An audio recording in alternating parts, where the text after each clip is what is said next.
Bueno, muy buenas tardes para todas. Es un placer poder estar con ustedes durante este tiempo. Muchas gracias, Pastor Diego. Eh, Qué bueno que podemos dejarnos examinar en esta tarde por el Señor. Y yo quisiera pedirles que tomáramos un momento, y si puedes ahí donde estás, cerrar tus ojos un momento y pedirle al Señor que sea el Señor el que te hable en este tiempo. Señor, aquí estoy, aquí estamos, tan necesitadas de ti, tan necesitadas de tu palabra y de tu gracia, tan necesitadas del Espíritu Santo. Y te necesitamos, te pedimos que vengas a nuestro rescate, que vengas, Cristo, a nuestro encuentro y que nos permitas aquietar nuestra mente, aquietar nuestro corazón y nuestro ser para poder escucharte a ti. Así te lo pedimos en el nombre de Jesús. Amén. Amén. Bueno, hay un video, ahí tres mujeres han preparado muy diligentemente algo para nosotras, entonces eso es lo que queremos ver en primer lugar. Ay, ayer salí tan cansada. Ojalá hoy alcance a terminar todos los pendientes, más lo que resulte hoy.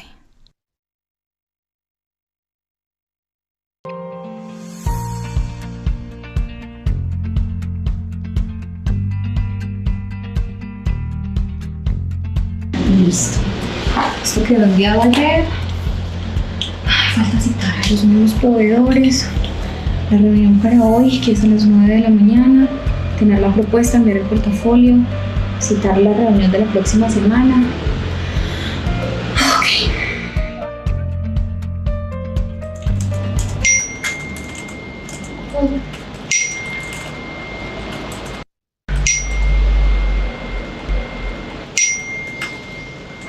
Pucha, todavía me falta eso.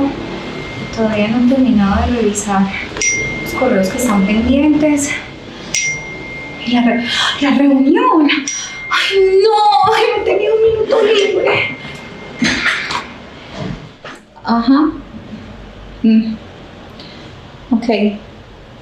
Listo. Yo, sí. Sí. No, no, está bien. Yo hago esos cambios.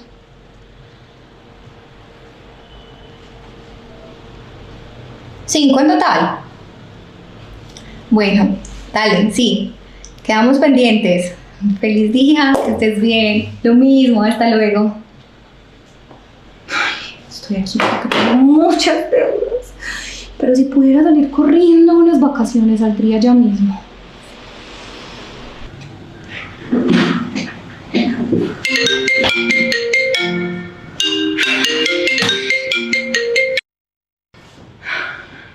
Mari, ¿qué más? Antes que más, necesito sorpresa. Ay, súper, ¿y qué tal? No la gustó. ¿No? ¿Qué no les gustó? Nada, no nos gustó nada. Pues tenemos ahí como un montón de cambios y unas historias. Una estrategia que nos da por el ratito. Más o menos como en cuánto la necesitas. Por ahí una horita pues. Ah, sí, no, de una, dale, ya me siento. Bueno, gracias. Pensamos en eso, listo, de una. Chao. Chao. ¿Y será que algún día podré con aquello de la tolerancia a la frustración? ¡Qué frustración! Clientes como estos y todos son así. Terminé, por fin me voy a descansar. No quiero saber de correos ni de nadie. Este fin de semana duermo hasta tarde.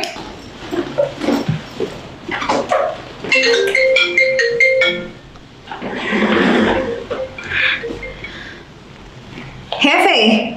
André, hola querida, ¿cómo vas? Mira, salió una reunión urgente y necesito que estés, entonces hazme un favor y te quedas, va a ser larguita, entonces no sé, prepárate otro café y nos vemos pues ahorita querida, bye.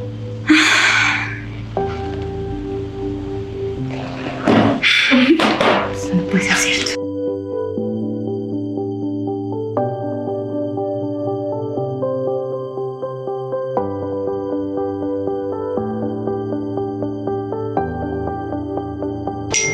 Ay, tan lindo, mi amor.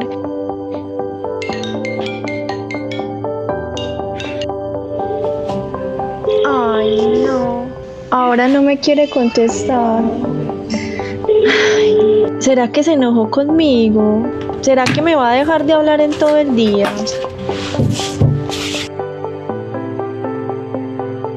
Ya han pasado varias horas, pero no me quiere responder.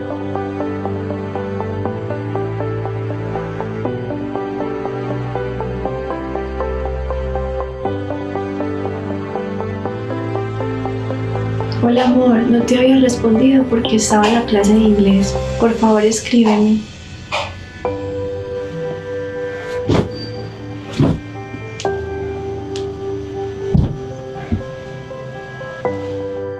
Ah, no, si él no me quiere hablar es su problema. Yo tampoco le voy a rogar.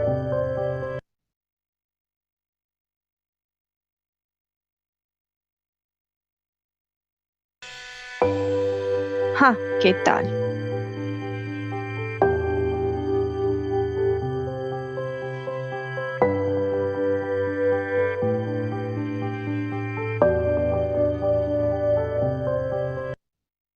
Buenos días, ¿cómo amaneció esta bebé?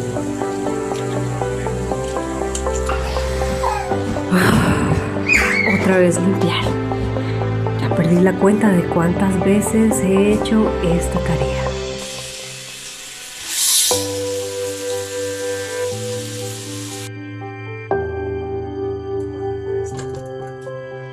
La mesa está lista, pueden pasar. Listo, chulito. 2 de 3. No, justo a la hora de hacer la siesta, la mamá. ¿Cuánto costará el lavaplatos? Y la instalación. Cuidado con la bebé. Natán, ¿qué es este desorden que tienes aquí? Venga.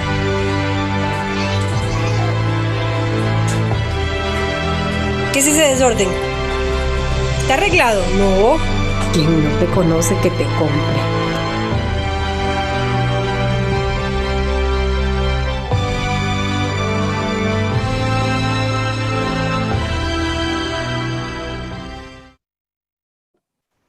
Muchísimas gracias a estas tres mujeres que han logrado ilustrarnos algunas de las situaciones que nosotras las mujeres vivimos a diario en el trabajo, como mamás o quienes aún no se han casado, pero situaciones que en momentos hacen que nosotras nos enredemos emocionalmente. Yo no sé si te has logrado identificar en algo, pero quisiera preguntarte, ¿te has visto alguna vez enredada en tus emociones? Como que estás metida en una red y quedaste atrapada y quieres salir y lo que haces es enredarte muchísimo más en vez de salir de esa red. Y es interesante que dicen que el ser humano, que el hombre y la mujer postmodernas se nos describen como simbólicos, mediáticos y completamente emocionales. Nosotros terminamos la modernidad desilusionados de la razón y entonces estamos en la época en que las emociones, lo que nosotros sentimos es lo que idolatramos. Eso que sentimos hoy día es mucho más importante que lo que pensamos. ¿Cómo te sientes? Es más importante y eso es lo que debe dictaminar absolutamente todo. Algunos han dicho que quizás esta es la sociedad más terapéutica que ha conocido la historia de la humanidad y que busca a toda costa el bienestar emocional. Y yo creo que es cierto. Sin embargo, creo que hay algunas incoherencias y particularmente quiero contarles sobre algo que estuve leyendo. Hicieron una investigación en América Latina sobre el tema de las emociones. Nosotros los latinos que somos tan emocionales, Hicieron una investigación muy a fondo y quiero compartirles lo que encontraron en esa investigación. En primer lugar, encontraron que en nuestra región latinoamericana la alegría, la risa y el goce están relacionados con la falta de productividad.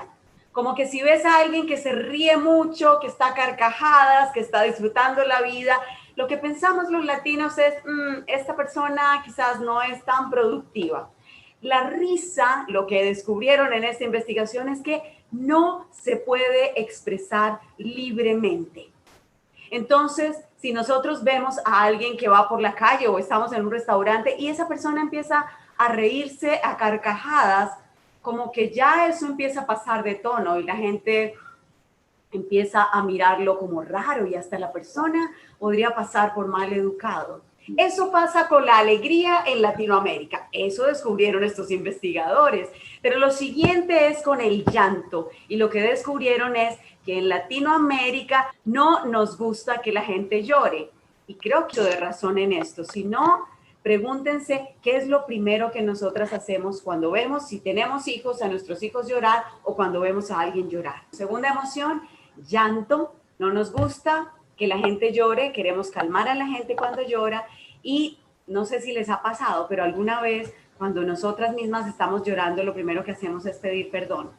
Pedimos perdón porque lloramos. Entonces, como que el llanto tampoco es una emoción que se puede expresar libremente. Y si vemos a una mujer que está triste, a una mujer que está pasando por tiempos de mucha aflicción y llantos, entonces tenemos detrás a las industrias farmacéuticas que nos están diciendo una y otra vez que hay toda una venta de fármacos, de antidepresivos y de ansiolíticos para ayudarnos a manejar esto y que no nos sintamos tristes. ¿Qué pasa con el miedo? A ver, ¿es tan fácil decir que tenemos miedo?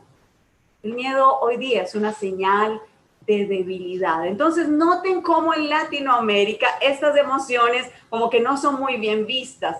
Pero lo curioso es que la emoción que más se acepta en Latinoamérica y que descubrieron estos investigadores es la ira y el enojo. Entonces, ponte bravo y sí te van a escuchar. Y eso tiene mucho sentido, porque si no, entonces, ¿por qué tantas manifestaciones en Latinoamérica? ¿Por qué a la que está enojada y al que está bravo sí le prestan atención y a los demás no? Me parece que vivimos en un mundo de contradicciones, donde por un lado queremos que la emoción vaya adelante, que nos domine la emoción, pero por otro lado nos quieren anestesiar emocionalmente, nos quieren llevar a que no expresemos nuestras emociones. Y en la industria farmacéutica, la serotonina nos lleva a una aparente estabilidad, Todo está bien, todo está tranquilo, tan estable, pero lo que ahí está pasando es que no estamos sintiendo absolutamente nada. Creo que esto va tan en contra al diseño de Dios, porque nosotros fuimos creados a imagen de Dios. ¿Y saben qué encuentro en la Biblia? La Biblia dice que Dios se pone alegre. La Biblia dice que Dios tiene un día para su ira también. La Biblia dice que Dios es un Dios que se entristece. La Biblia dice que Dios es un Dios que se conmueve, que es un Dios que tiene compasión. Y entonces nosotros, como su imagen, también tenemos todas estas emociones. Sin embargo, debo decir que a partir de Génesis 3, esas emociones quedaron completamente contaminadas para nosotros. Algo así como que tú pintas un lienzo hermosísimo, así hizo Dios en la creación, y resulta que una mancha abarca absolutamente toda esa bella obra de arte. Esto pasó. Por eso las emociones ya no funcionan como antes de la desobediencia, porque quedaron contaminadas y quedaron distorsionadas. Y a partir de Génesis 3, déjenme decirles, mujeres, que no solamente nosotras, sino también los hombres, quedamos enredados emocionalmente. Y la gran pregunta es, bueno, ¿y cómo se desenreda esto? Lo que quisiera compartirles esta tarde es dos modelos que nos presenta la escritura de cómo trabajar las emociones. Hay dos modelos. Entonces vamos a mirar, lo primero que vamos a ver, y le puse un nombre como por ponerle algo aquí, vamos a ver a Saúl, el modelo sauliano en el manejo de las emociones. Y Natalie va a leer para nosotros el primer libro de Samuel, capítulo 18, de los versos 6 al 30. Natalie, muchas gracias por leer. Buenas tardes para todas. Voy a hacer la lectura. Primera de Samuel, capítulo 18, a partir del verso 6. Estaremos leyendo en la Nueva Versión Internacional. Dice así: Ahora bien, cuando el ejército regresó, después de haber matado a David al filisteo, de todos los pueblos de Israel salían mujeres a recibir al rey Saúl. Al son de liras y panderetas, cantaban y bailaban, y exclamaban con gran regocijo: Saúl mató a sus miles, pero David a sus 10,000. Disgustado por lo que decían, Saúl se enfureció y protestó: a David le dan el crédito por 10,000, pero a mí por miles. Lo único que falta es que le den el reino. Y a partir de esa ocasión, Saúl empezó a mirar a David con recelo. Al día siguiente, el espíritu maligno de parte de Dios se apoderó de Saúl, quien cayó en trance en su propio palacio. Andaba con una lanza en la mano, y mientras David tocaba el arpa, como era su costumbre, Saúl se la arrojó, pensando: a este lo clavo en la pared. 2 veces lo intentó, pero David logró esquivar la lanza. Saúl sabía que el Señor lo había abandonado y que ahora estaba con David. Por eso tuvo temor de David y lo alejó de su presencia, nombrándolo jefe de 1,000 soldados para que dirigiera al ejército en campaña. David tuvo éxito en todas sus expediciones porque el Señor estaba con él. Al ver el éxito de David, Saúl se llenó de temor, pero todos en Israel y Judá sentían gran aprecio por David, porque él los dirigía en campaña. Un día, Saúl le dijo a David: aquí tienes a Merab, mi hija mayor. Te la entrego por esposa, con la condición de que me sirvas con valentía, peleando las batallas del Señor. Saúl pensaba: será mejor que no muera por mi mano, sino a mano de los filisteos. Pero David le respondió: ¿quién soy yo? ¿Y quiénes son en Israel mis parientes o la familia de mi padre para que yo me convierta en yerno del rey? Sin embargo, cuando llegó la fecha en que Saúl había de casar a su hija Merab con David, Saúl se la entregó por esposa a Adriel de Mejolá. Mical, la otra hija de Saúl, se enamoró de David. Cuando se lo dijeron a Saúl, le agradó la noticia y pensó: se la entregaré a él como una trampa para que caiga en manos de los filisteos. Así que volvió a decirle a David: ahora sí vas a ser mi yerno. Entonces Saúl ordenó a sus funcionarios: hablen con David en privado y díganle: oye, el rey te aprecia y todos sus funcionarios te quieren. Acepta ser su yerno. Esto se lo repitieron a David, pero él respondió: ¿creen que es cosa fácil ser yerno del rey? Yo no soy más que un plebeyo insignificante. Los funcionarios le comunicaron a Saúl la reacción de David, pero Saúl insistió: díganle a David, lo único que el rey quiere es vengarse de sus enemigos, y como dote por su hija pide 100 prepucios de filisteos. En realidad, lo que Saúl quería era que David cayera en manos de los filisteos. Cuando los funcionarios de Saúl le dieron el mensaje a David, no le pareció mala la idea de convertirse en yerno del rey. Aún no se había cumplido el plazo. El plazo cuando David fue con sus soldados y mató a 200 filisteos, cuyos prepucios entregó al rey para convertirse en su yerno. Así fue como Saúl le dio la mano de su hija Mical. Saúl se dio cuenta de que, en efecto, el Señor estaba con David, y de que su hija Mical lo amaba. Pero eso aumentó el temor que Saúl sentía por David y se convirtió en su enemigo por el resto de su vida. Además, cada vez que los filisteos salían a campaña, David los enfrentaba con más éxito que los otros oficiales de Saúl. Por eso llegó a ser muy famoso. Muchas gracias, Natalie. Bueno, yo no sé si al leer esta historia ustedes pudieron darse cuenta de la cantidad de emociones que hay en esta historia. En esta historia, esto es toda una trama así como de Corín Tellado, pues. Aquí hay alegría, hay mucho regocijo, pero aquí hay ira, hay celos, hay temor, hay un deseo de venganza, hay amor, hay tantas cosas aquí. Y quiero rápidamente darles una nota del contexto donde se encuentra esta historia.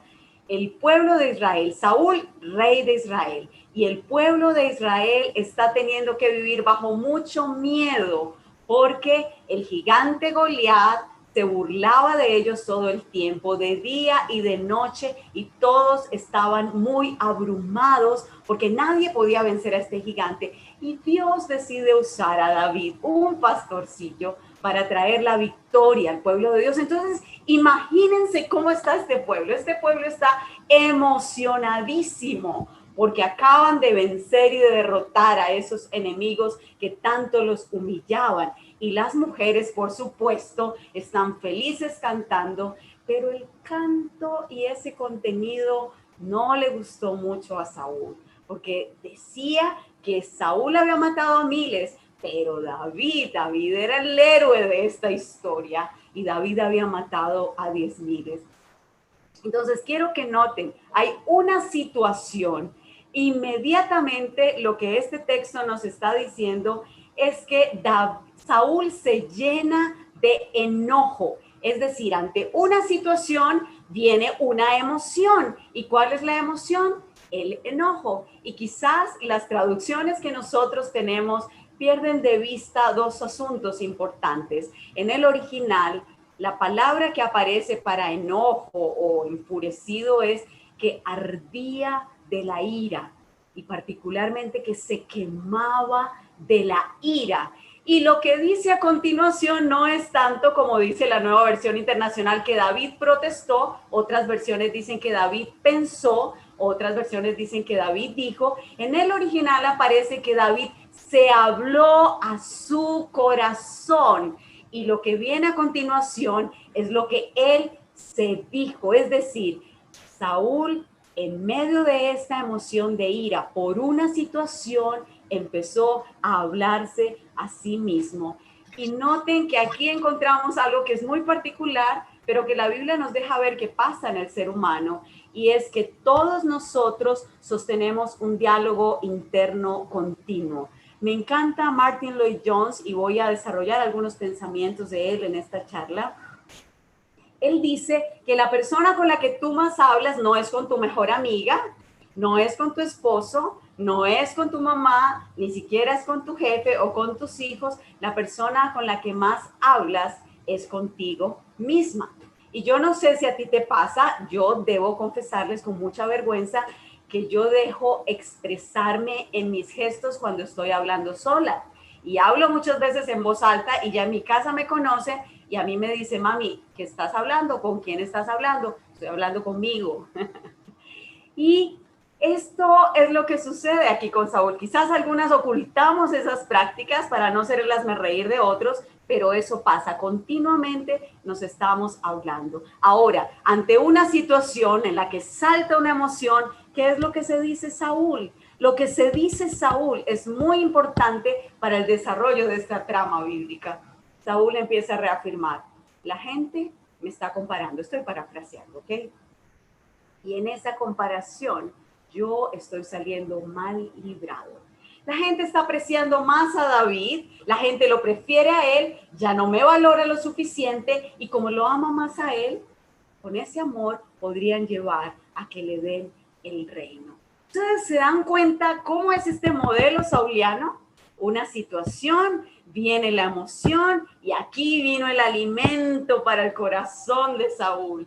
Saúl se olvidó que acababan de librar una batalla tenaz, un momento difícil y no ve la victoria de Dios, sino que se deja nublar por su emoción y alimenta su emoción. Y miren, no pasa ni un versículo cuando ese hombre empieza a actuar de acuerdo a esa emoción. Es tan, pero tan impulsivo Saúl. Y yo me preguntaba, bueno, ¿qué era lo que había detrás de esa emoción de Saúl, detrás de esa ira? Y yo creo que mucho del texto, el autor es generoso al permitirnos ver qué era lo que había. Si ustedes notaron, y si no, háganlo en su casa, vale la pena estudiar este texto, la palabra éxito en David apareció 4 veces. El hecho de que David era amado por los demás aparece frecuentemente en nuestra historia, y la expresión de que el Señor estaba con David. ¿Se dan cuenta que esa ira de Saúl está conectada con otros asuntos que están pasando en el corazón de él? Miren, si hay algo que se deja ver en la historia de Saúl, es que Saúl deseaba ser un hombre muy amado y muy aceptado. La pregunta es, ¿está mal que yo quiera ser amado o aceptado? No. Está mal cuando ese anhelo de ser amado y aceptado se convierte en un eje central de la vida. Si ese es el mayor deseo en una persona, entonces tengo que decirles que el corazón saldrá como fiera a defender ese deseo y que nada lo destrone. Y a Saúl, cuando ustedes leen el capítulo 13 del primer libro de Samuel, ya el deseo de ser amado y aceptado lo estaba dominando. En 1 Samuel capítulo 13, la historia dice que estaban a punto de pelear una batalla y Samuel el profeta no llega y la gente empieza a hacer presión, y la gente empieza a irse y por el deseo de él de tener a todo el mundo contento hace una locura y ofrece un sacrificio. Y ahí también en ese texto cuando Samuel lo reprende él dice, es que veía que no llegabas y yo me dije a mí mismo, y ahí empezó toda una serie de malas acciones y decisiones que tomó Saúl. Entonces, detrás de la ira de Saúl, habían deseos pecaminosos, había inseguridad y estaba ese trono, esa idolatría a la aceptación y a sentirse más admirado que otros por los demás. Y eso es lo que alimenta la ira de Saúl. Saúl empieza a vivir con las gafas de la emoción. Todo de aquí en adelante, si ustedes se dan cuenta y leen el resto, todo lo escucha, todo lo ve y todo lo vive bajo esa emoción. Todo a la luz de ello. Esa emoción de la ira le marcó a Saúl la agenda para los siguientes años y trajo otra cantidad de emociones. Y si ustedes notaron en el texto, mayor temor, odio. Los capítulos siguientes en la vida de Saúl están llenos de manipulación, de astucia y están llenos de violencia. Emoción tras emoción desenfocó lo que realmente él debía estar haciendo. Ahora, ¿qué nos enseña esto de las emociones? Queridas mujeres, nos enseña que la emoción es sencillamente el reflejo de algo que está pasando detrás, algo que hay en el corazón, algo que el corazón ama y que el corazón valora. Y déjame ponerte algunos ejemplos. Si tú odias el aborto, es porque tú amas profundamente la vida. Si tú estás feliz cuando tu hija se gradúa o alguien se gradúa, es porque valoras la perseverancia de que alguien ha podido terminar algo en la vida. Pero igual pasa con la ira. Si tú tienes ira porque acabas de comprar un carro y por X o Y razón alguien lo choca y sale esa ira, es porque amas tanto ese carro que la ira sale a la defensa. Y creo que en ese punto nosotros estamos muy, pero muy distorsionados, porque yo no he visto todavía la primera persona que está llena de ira y que sale a la calle con ira porque ve que los niños están en los semáforos vendiendo y sus padres los están usando y los están manipulando, porque no amamos profundamente esa justicia. Y entonces nosotros reaccionamos y nos paramos frente, porque detrás de nuestro corazón hay algunas cosas que amamos demasiado. Yo tengo que darles esta tarde una mala noticia. Algunas ya la conocen, para otras es la primera vez que escucharán esta mala noticia. Si las emociones reflejan lo que hay en el corazón, tengo que decirles lo que la Biblia dice acerca del corazón. Jeremías 17:9 dice que el corazón nuestro es engañoso, es perverso, más que cualquier otra cosa. Y Jesús dijo en Marcos 7, del 21 al 23, que dentro del corazón salen malos pensamientos, adulterios, fornicaciones, homicidios, hurtos, avaricia, maldades, engaños, envidia, soberbia, insensatez. Todo esto sale del corazón. Así que déjame decirte que si ese personaje que acaba de escribir la Biblia es el que dicta nuestras emociones, la palabra que debemos decir para este evento no es que estamos enredadas, es que estamos ahogadas y que todas tenemos un problema cardíaco. Mujeres, el modelo sauliano es: sigue tu corazón, escucha tu corazón, ve adelante con tu corazón. Pero ¿cómo vamos a seguir el consejo de un personaje tan engañoso y tan perverso como nuestro corazón? Miren, esto es tan loco como que tú vayas a la cárcel y pidas que salga la persona que malversó fondos y robó a los pobres, y te sientes con esa persona porque quieres pedirle consejo de cómo vivir en integridad financiera y cómo manejar íntegramente los fondos de otros. ¿No les parece que es una locura? Pero eso es lo que nuestra sociedad nos está diciendo todo el tiempo, todo el tiempo. Canciones suficientes tenemos donde se nos dice, y para la muestra, la canción de Laura Pausini que dice: escucha tu corazón tu corazón sí que sabe, sigue tu corazón, escucha tu corazón.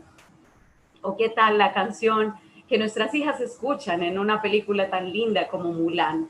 Escucha tu corazón, dice la canción, sé fiel a tu corazón no miente, sé fiel a tu corazón, él te enseñará, él sabe lo que es bueno, déjate llevar por él.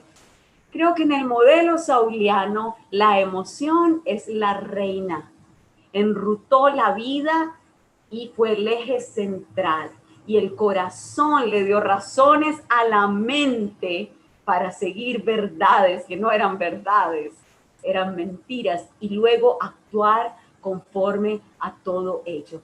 En el modelo sauliano la emoción es la realidad, la emoción tiene la razón, a las emociones se les hace venia, las emociones no se cuestionan, y déjenme decirles, mujeres, que el modelo sauliano termina en muerte, una vida llena de amargura, venganza, una defensa todo el tiempo, y pierde de vista todo el propósito del Señor. Yo te quiero hacer una pregunta. ¿Cómo te sientes ahora que la Biblia te pone enfrente de este espejo de Saúl? Porque la Biblia es un espejo. ¿Logras ver algún reflejo en ti? ¿Te identificas en algo con este modelo de Saúl? Que quizás tú te has dejado llevar por tus emociones, y en medio de las emociones tú has herido, tú has lastimado, tú has maltratado, quizás no al punto de Saúl, pero has dañado relaciones importantes. Y has estado enfocada en un servicio a las emociones y continuamente vives en un mar de emociones de aquí para allá, llevada por el viento, y no logras tener un ancla. Y hay tanta inestabilidad en la vida y ya a estas alturas te sientes cansada y agotada. En este punto el Evangelio nos hace dos llamados. Y el primer llamado es: arrepiéntete, arrepiéntete. Pide perdón al Señor primeramente por los daños que has causado. Pero lo siguiente que el Evangelio nos dice es: necesitas un nuevo corazón. El Evangelio nos dice, cuestiona tu corazón, sospecha de tu corazón es engañoso, no sigas los deseos de tu corazón. Y la Biblia nos deja esta historia y otras más para ilustrarnos lo que nos sucede a nosotros cuando nos dejamos guiar por el corazón. Segundo modelo que yo quisiera enseñarles en esta tarde, le he puesto el modelo salmódico en el manejo de las emociones. Y quisiera otra vez pedirle a Natalie si puede leer para nosotras el Salmo 42. Listo, leo para todas Salmo 42, nuevamente en la versión NBI, Nueva Versión Internacional. Al director musical, Maskil de los hijos de Coré. Cual siervo jadeante en busca de agua, así te busca, oh Dios, todo mi ser. Tengo sed de Dios, del Dios de la vida. ¿Cuándo podré presentarme ante Dios? Mis lágrimas son mi pan de día y de noche, mientras me echan en cara a todas horas. ¿Dónde está tu Dios? Recuerdo esto y me deshago en llanto. Yo solía ir con la multitud y la conducía a la casa de Dios. Entre voces de alegría y acciones de gracias, hacíamos gran celebración. ¿Por qué voy a inquietarme? ¿Por qué me voy a angustiar? En Dios pondré mi esperanza y todavía lo alabaré. Él es mi Salvador y mi Dios. Me siento sumamente angustiado. Por eso, mi Dios, pienso en ti desde la tierra del Jordán, desde las alturas del Hermón, desde el monte Mizar. Un abismo llama a otro abismo en el rugir de tus cascadas. Todas tus ondas y tus olas se han precipitado sobre mí. Esta es la oración al Dios de mi vida, que de día el Señor mande su amor y de noche su canto me acompañe. Y le digo a Dios, a mi roca, ¿por qué me has olvidado? ¿Por qué debo andar de luto y oprimido por el enemigo? Mortal agonía me penetra hasta los huesos ante la burla de mis adversarios. Mientras me echan en cara a todas horas, ¿dónde está tu Dios? ¿Por qué voy a inquietarme? ¿Por qué me voy a angustiar? En Dios pondré mi esperanza y todavía lo alabaré. Él es mi Salvador y mi Dios. Muchas gracias, Natalie. Aquí tenemos el segundo modelo y debo decirles, los salmos son cantos, los cantos que entonaban el pueblo del Señor. Y en los salmos tenemos 150 canciones que nos hablan de emociones.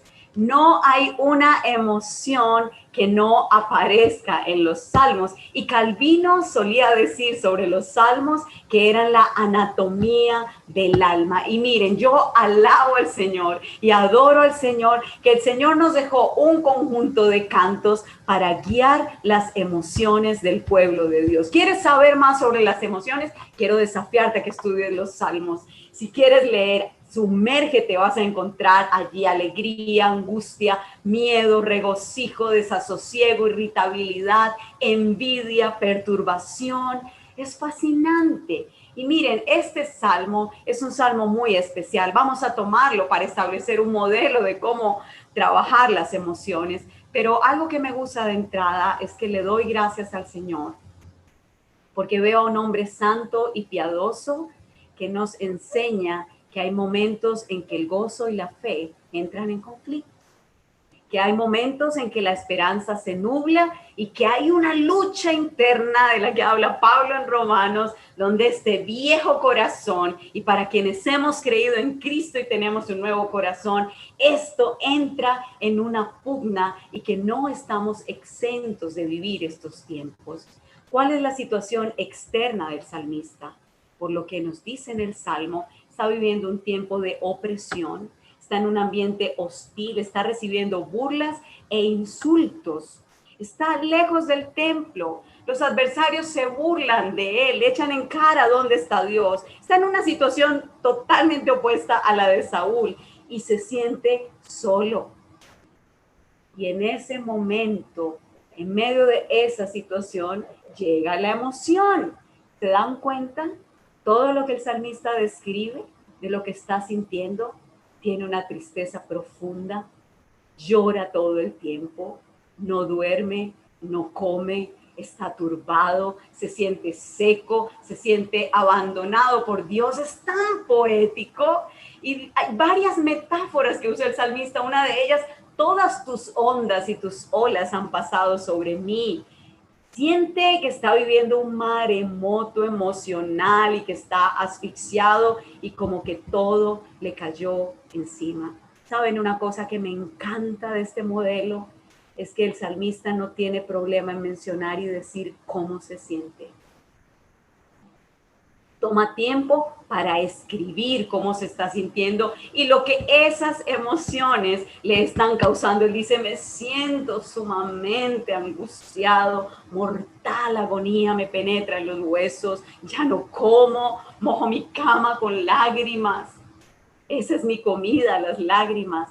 El salmista nombra sus emociones, no las ignora. Y esto es muy importante porque aún en medio de la iglesia cristiana y aún creyentes que dicen emociones son malas y hay que suprimirlas. Solo la mente es importante. La fe funciona sin las emociones y nos hemos convertido en estoicos queriendo negar la imagen de ese Dios que a nosotros nos creó.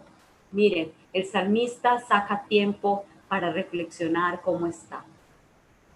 Pero debo aclarar que lo que está haciendo no es una introspección. Él está examinando su corazón con el Señor. Y debo aclarar esto, porque alguna de ustedes podría pensar que es una introspección. Y la introspección es pecaminosa, porque nos lleva a la morbidez y hace que se vuelva eso el centro y no el Señor.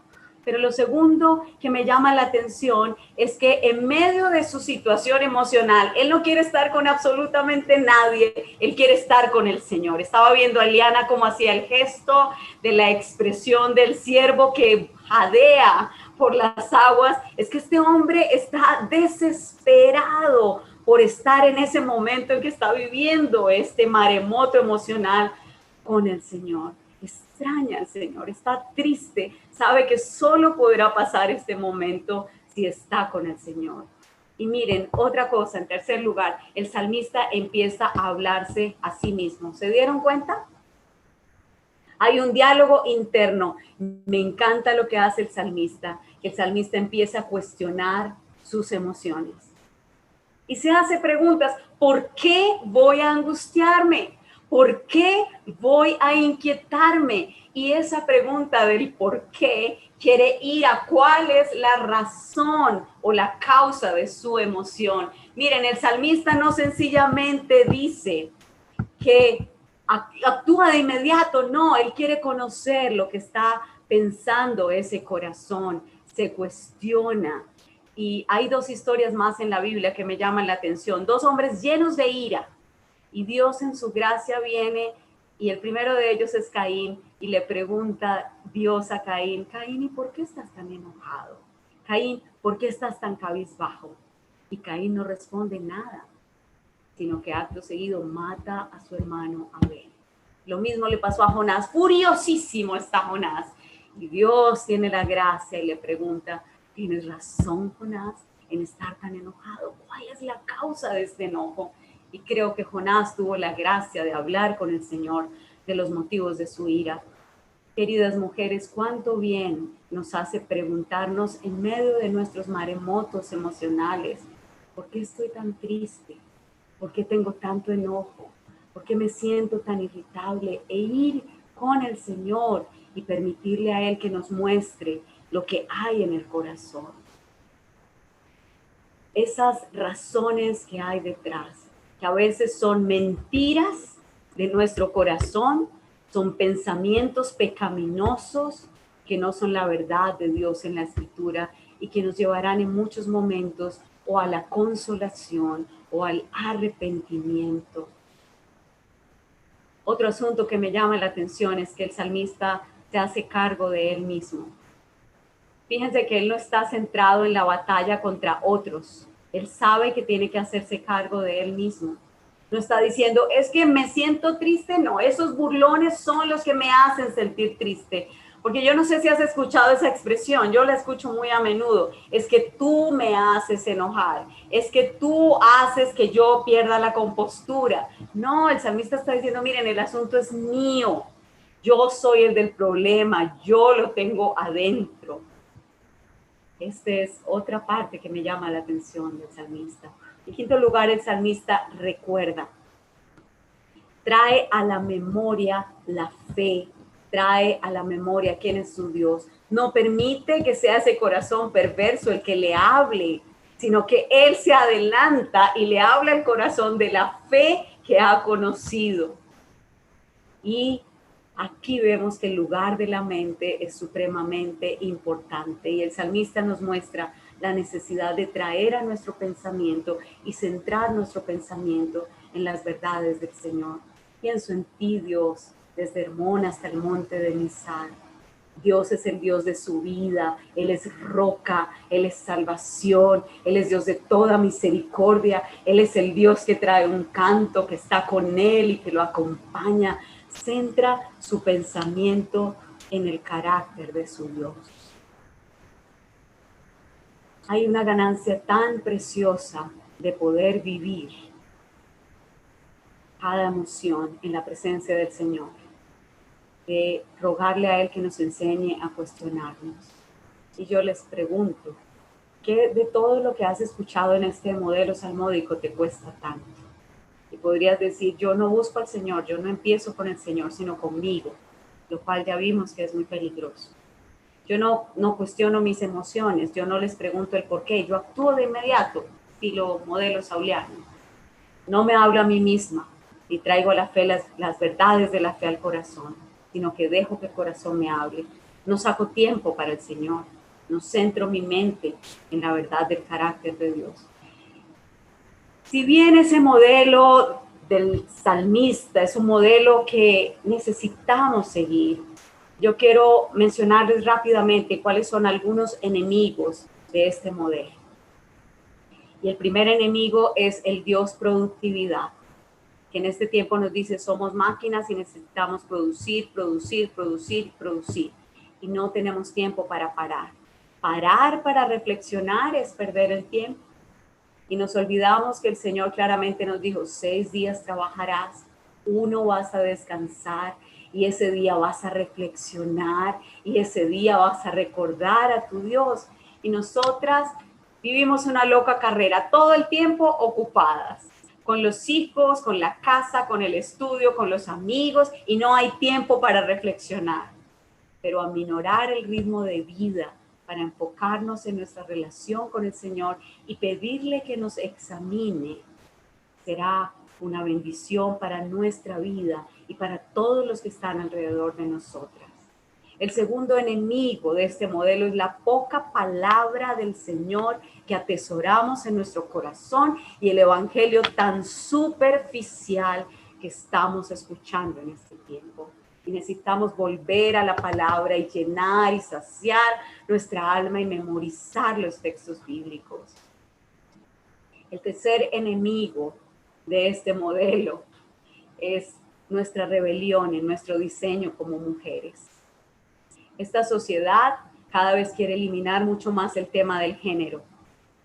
Esta sociedad le parece terrible, ¿cómo así que las mujeres tenemos que vivir cambios hormonales? ¿Cómo así que las mujeres queremos esto? Y nos quieren imponer a nosotras las mujeres que no podemos sentir absolutamente nada. Ahora, no estoy justificando nuestras conductas pecaminosas en esas épocas mensuales, pero necesitamos aprender a reconocer, Dios nos diseñó como mujeres tenemos algunos cambios hormonales que nos afectan muchísimo y necesitamos entonces reconocer esto. Miren, yo tenía una mujer que me buscaba cada tanto tiempo y llegaba con historias que cada vez que llegaba me decía que había tomado decisiones de dejar la casa, el esposo, el trabajo, los hijos, el país. Y por un tiempo empecé a sospechar algo y le dije, mira, vamos a hacer una cosa, vas a tener tu calendario, empieza a escribir en tu calendario cada cuánto es que te da como ese anhelo de tomar estas decisiones tan radicales. Y después de un tiempo nos sentamos a mirarlo cada 28 días. Ella quería tomar esas decisiones. Porque cuando aprendemos a conocernos nos damos cuenta que hay épocas en que estamos más sensibles y necesitamos aprender a conocernos. Creo que situaciones físicas, condiciones físicas también nos afectan y necesitamos aprender a conocernos. Y lo último, el último enemigo de este modelo es la fortaleza que este mundo predica a diario. Tienes que ser fuerte, no necesitas a nadie, no busques a nadie, tú puedes, no puedes mostrarte débil. Y creo que muchas veces nosotras que necesitamos ayuda aún de mujeres mayores y de mujeres sabias, este mundo nos dice, no, vívelo sola, tú puedes hacerlo sola.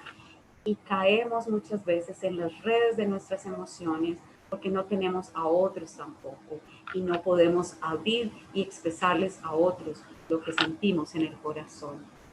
¿No les parece que este modelo del salmista es un modelo del que necesitamos una gracia del Señor para poder incorporarlo en nuestras vidas? Yo no sé si tú luchas con tanta inestabilidad emocional o con emociones que te gobiernan, pero yo sí puedo decirte que en medio de la avalancha emocional que nosotras sentimos hay una gracia muy grande. ¿Y quieren saber cuál es la gracia? Que esa avalancha emocional nos está recordando continuamente que nosotras necesitamos redención, que esas emociones, todo ese hervor del corazón que se nos presenta en tantos momentos de la vida, nos están dando un mensaje tan directo y tan claro, y es que nosotras necesitamos ser rescatadas de esos profundos valles emocionales, y no necesitamos ser rescatadas por otros hombres que están igual emocionalmente. Nosotras necesitamos ser rescatadas por el hombre que decidió venir a esta tierra y modeló la verdadera imagen de Dios, lleno del Espíritu Santo, dominado por ese Espíritu Santo, controlado por ese Espíritu Santo, y vivió las emociones correctamente. Y ese hombre se llama Jesús, Dios, el Hijo de Dios. Cuando leo a Jesús en el Nuevo Testamento, Jesús vivió cada emoción por las razones correctas. A Jesús lo alegraba que la voluntad de su Padre se viviera, se obedeciera, y saltaba de alegría en muchos momentos. A Jesús lo hizo llorar, ver la realidad del pecado y el quebrantamiento de las relaciones. Jesús vivió angustia. Jesús fue conmovido a compasión, y la razón por la que fue conmovido es porque vio gente que no tenía quien la guiara y quien la liderara. Jesús tuvo ira en el templo porque sabía que Dios no era el centro y que se había vuelto un negocio. Entonces Jesús vivió cada emoción en una manera tan apropiada, tan justa, y es el único que puede rescatarnos a nosotras. Y yo quisiera aquí hacer dos invitaciones. En primer lugar, si tú estás conectada por primera vez, si quizás alguien te invitó en esta tarde para que escucharas de este tema de las emociones, mira, no es suficiente con que quieras aprender a cómo tratar las emociones, necesitas un cambio de corazón. Y el único que puede cambiar tu corazón se llama Cristo Jesús. Si hoy vienes a Él, si te arrepientes y si reconoces que necesitas un cambio urgente de corazón. Y mi segundo llamado es para ti que ya caminas con Cristo y que debes recordar que lo que está pasando adentro es una guerra interna. Que tu vieja naturaleza está batallando con esa nueva naturaleza y necesitas caminar a la luz de la nueva vida que se te ha otorgado, y necesitas caminar bajo el control del Espíritu Santo que ya mora en ti, que puede con su poder controlar ese tormentoso corazón. Hay un pasaje en Ezequiel con el que quiero terminar, Ezequiel 36, un regalo que Dios dice que es una promesa para el pueblo. Los limpiaré de todas sus impurezas e idolatrías. Les daré un nuevo corazón y les infundiré un espíritu nuevo.